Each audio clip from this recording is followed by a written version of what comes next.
Pinatay si Isbosyet. Ika-4 na kabanata. Nang marinig ni Isbosyet na anak ni Saul na pinatay si Abner sa Hebron, pinagharian siya ng matinding takot, pati na ang lahat ng mamamayan ng Israel. May 2 tauhan si Isbosyet na namumuno sa pagsalakay sa mga lungsod ng mga kalaban, sina Baana at Rekab.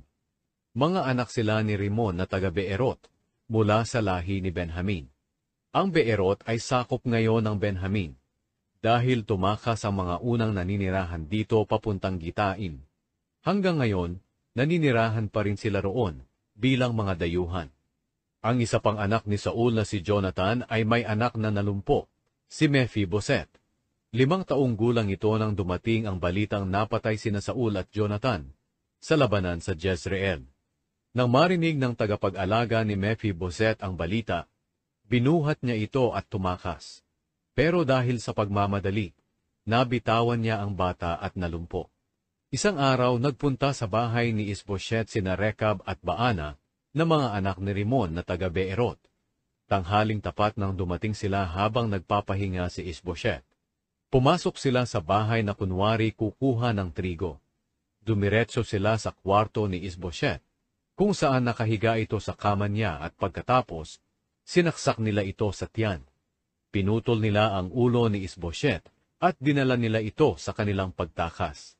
Buong gabi silang naglakbay sa lambak ng Hordan. Pagdating nila sa Hebron, dinala nila kay David ang ulo ni Isbosyet at sinabi, "Narito po ang ulo ni Isbosyet, ang anak ni Saul na kalaban nyo, na nagtangka sa inyong buhay. Sa araw na ito, ipinaghiganti kayo ng Panginoon laban kay Saul at sa angkan niya." Sumagot si David, "Sasabihin ko sa inyo ang totoo sa presensya ng Panginoon na buhay, na nagligtas sa akin sa lahat ng kapahamakan. Noon ay may taong pumunta sa akin sa Ziklag, at sinabing patay na si Saul.